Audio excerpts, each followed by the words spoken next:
Harusnya bisa diambil DNA-nya. Sebelum hasil DNA keluar, tim penyidik kriminal mengadakan rapat analisis kasus dengan mendesak. Dipastikan bahwa gadis itu dibunuh dengan cara dicekik hidup-hidup. Dan juga ditemukan bahwa pelakunya adalah seorang penyimpan sejati. Selaput darah korban dalam keadaan robek segar. Namun tidak ada tanda-tanda pendarahan. Ini menunjukkan bahwa pelaku saat melakukan tindakan pemerkosaan, sirkulasi darah korban telah berhenti. Sudah meninggal. Pada saat mendengar kesimpulan itu, semua detektif di lokasi merasa sangat marah. Sampai-sampai ingin segera memenggal pelaku. Tapi kasus ini harus dipecahkan sedikit demi sedikit. Sekarang mereka bahkan belum tahu apa itu senjata yang digunakan. Dari jejak luka, senjata itu bukanlah hanya sekadar tali, melainkan suatu jenis simpul khusus. Apa itu masih harus diselidiki. Dengan cepat, hasil perbandingan DNA pelaku keluar. Mereka terkejut menemukan, ternyata cocok dengan dua kasus lainnya yang belum terpecahkan. Pelaku ini diduga terlibat dalam kasus pelecehan di Jalan Weigang, kasus pemerkosaan di Jalan Tianpeng. Ditambah dengan kasus kita ini, dalam waktu kurang dari sebulan, terjadi 3 kasus kejahatan. Pembunuh begitu berani. Jika tidak segera memecahkan kasus ini, pasti akan ada lebih banyak orang tak bersalah yang menderita.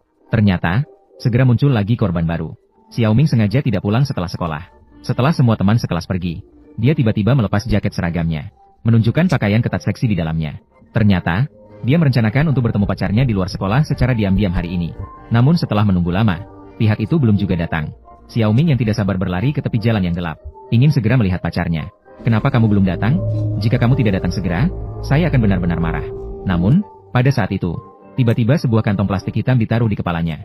Pelaku dengan cepat menyeretnya ke tepi jalan. Dia hampir dicekik sampai mati. Dalam keadaan yang sangat kritis, pacarnya akhirnya sampai. Kehadirannya menakut-nakuti pelaku. Juga segera menyelamatkan Xiaoming. Bisakah kamu menjelaskan dengan detail tentang benda yang mencekikmu itu? Rasanya seperti logam, kan? Bagaimanapun juga, itu sangat mencakar. Saat itu, aku masih ingin berteriak, tapi dia mencekik dengan sangat keras. Tidak bisa bersuara. Apakah kamu melihat penampilan orang tersebut dengan jelas? Karena dia menghadap ke arah yang berlawanan dari pelaku.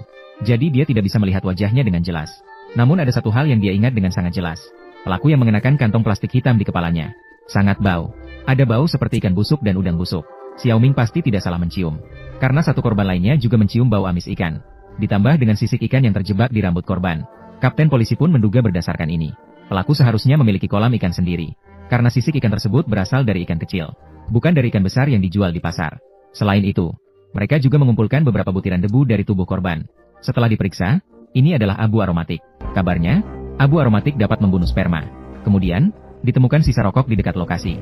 Juga diekstrak DNA. Hanya 2 sisa rokok. Hal itu membuat polisi dengan cepat mengidentifikasi tersangka.